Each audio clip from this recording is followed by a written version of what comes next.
pag-usapan lang natin sina Catherine Bernardo at Alden Richard. Sigurado guys, kaabang-abang na ang malaking billboard ni na Catherine Bernardo at Alden Richard. Kita nyo naman guys, spotted, di ba? Tinitignan kasi dyan guys ng mga endorsement ni na Catherine Bernardo kung maraming taong umiidolo sa kanila. At kung nagiging trending nga naman ang bawat post na nakikita nila na pinopost ni na Catherine Bernardo at Alden Richard. Kasi guys, no, kapansin-pansin lang kasi ang bawat kaganapan, ang bawat kilos nila at something na meron ng different. Different sa una at sa ikalawa. Kung ano man guys ang napapansin at nakikita natin, medyo may pagkakaiba. Diba? Alam naman natin guys, ano-ano ang mga balita na nauna na bago nagkaroon ng movie sina Catherine Bernardo at Alden Richard. Siyempre guys, no, regalo ito sa Pasko ng maraming tao, sakat din. At lalong-lalo na mainit-init ang pagdating ng Pasko kina Catherine Bernardo at Alden Richard. Higit silang nagpapasalamat umano sa maraming tao sa mainit na pagtanggap nila sa kanilang pagbabalik. At kitang-kita naman natin kasi guys, ang kanilang pagbabalik ay more on surprises. Lalo-lalo na ang ginawa ni Alden Richard na pagtalon umano sa escalator. At lalong-lalo na guys, ang kanilang arutan at kulitan to the max sa elevator. At siyempre, spotted lahat yan guys na pinapakita sa atin ni na Catherine Bernardo at Alden Richard. At lalo-lalo na guys, sa mga sinasabi ng ibang celebrity patungkol umano kay Alden Richard at Catherine Bernardo. Hindi man nila guys sinasabi kung sino nga ba ang kalablight ni Alden Richard, bagkos alam natin kung sino ang nililigawan ni Alden Richard. Kasi spotted nga naman kasi siya at napapag-usapan nga naman siya na nakikita siya sa bahay mismo ni Catherine Bernardo. Ano nga ba ang ginagawa ni Alden Richard sa bahay ni Catherine Bernardo? Yun ba ay katakataka? At siyempre, dapat ba nating itong bigyan pansin? Yes naman po, kailangan natin yan bigyan pansin kung bakit nga naman kasi sinasabi nilang magkaibigan lang sila. At lalong-lalo na kasi guys, nadudulas si Catherine Bernardo na mahal, let's go. At lalong-lalo na ang mga sinasabi ng mga celebrity. Tulad na lang ni Kim Chiu, Bong Navarro, na meron na kasi siyang kalablight. Guys, tingnan nyo ha. Pinag-usapan ni na Boy Abunda at Alden Richard ang tungkol sa love life ni Alden. Ano ang sabi ni Alden? Magpapapreskon po ako at ikaw ang guest speaker. Doon malalaman nyo na kung sino ang ka-love life ko. Guys, meron ba tayong narinig na ang sasabihin niya ay ang kaibigan niya? Hindi guys ha. Ang pag-amin ni Alden Richard, siya mismo ang nagsabi. Pero hindi niya sinabi kung sino, 'di ba? Pero siyempre guys, kaabang-abang kasi yun. Pero alam naman natin kung sino ang nililigawan niya, 'di ba? Siyempre, kung sino ang nililigawan ni Alden Richard at kung sino ang sinasabi ng mga legit na marites tulad na lang ni Ogie Diaz, Christopher Min, hindi nakatakataka yun guys. 'Di ba? 100% na yun guys. Alam na ng tao kung sino ang sinasabi ni Alden Richard na ka-love-light niya.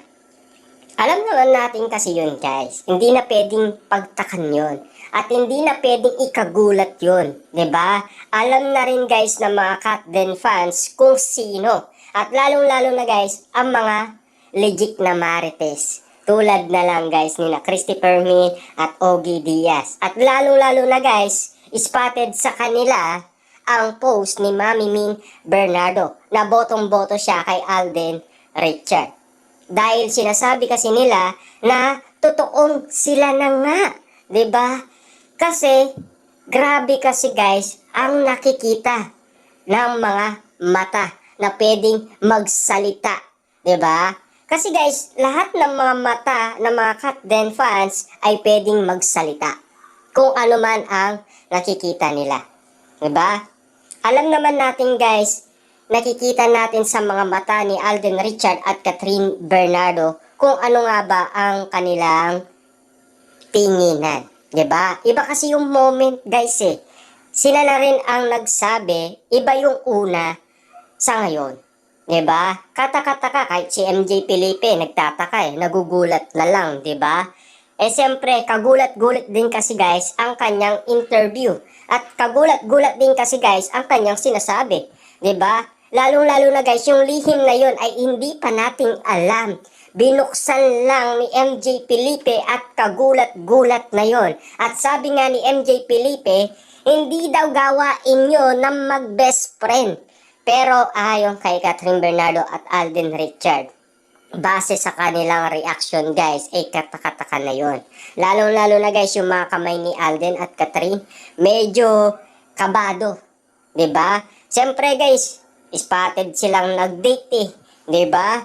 At siyempre, sino nagsabi nun? Ang mga netizens nasa Canada dahil sila yung nandoon. At siyempre, napicturan at nabidyohan sila. 'Di ba? Pwede ba nilang ikaila yun? 'Di ba? Alam naman natin guys, lahat naman siguro ng tao ay alam nila kung ano ang kinikilos nila. Hindi na panibago yan guys eh. Hindi na panibagong issue yan eh. Single si Catherine, single si Alden. 'Di ba? May masama ba sa ginagawa nila? Wala. Walang masama at walang masasaktan na tao. At lalong-lalo na spotted ang kanilang mga magulang na nag-uusap. Yun nga lang guys eh, katakataka na yun eh. Sabi nga ng balita guys, namamanikan na. 'Di ba? Grabe kasi yung pagka-excited ng mga tao sa pagbabalik ni Catherine Bernardo at Alden Richard. Kita nyo naman guys, katakataka at kagulat-gulat kung bakit dumadami ang mga tao kapag spotted sa mall ang Katden. Minsan daw ang laman ng mall ay umigit 10K, minsan 15K. Grabe, 'di ba? Grabe yung pagtanggap ng tao sa Katden. Iba na kasi guys yung laman ng kwento, 'di ba? Ang kwento sa kanila guys, medyo kakaiba na. Iba na yung dating, 'di ba? Iba na rin yung highest level ng kanilang ginagawa. At siyempre guys, iba na kasi yung lambing nila sa isa't isa. Iba na kasi guys, yung mga ginagawa nila at kinikilos nila. Galawang Katden, iba na. 'Diba? Ang mga issue sa kanila guys, bawat reaction ng lahat ng tao ay kakaiba sa kanilang timpla. Para nga guys, 3 in 1 lang nga yan guys. Kung paikot-ikot natin, ganun pa rin guys eh. 'Diba? Yung nakikita natin. Kahit sabihin natin umiikot-ikot lang tayo sa mga issue at intriga, ganun pa rin ang resulta. 'Diba? Alam naman natin guys, lahat ay naririnig natin. Lahat naman ay nakikita natin. Lahat naman ay nararanasan natin. At siyempre, hindi na iba sa iba't ibang artistang ganyan din ang ginagawa.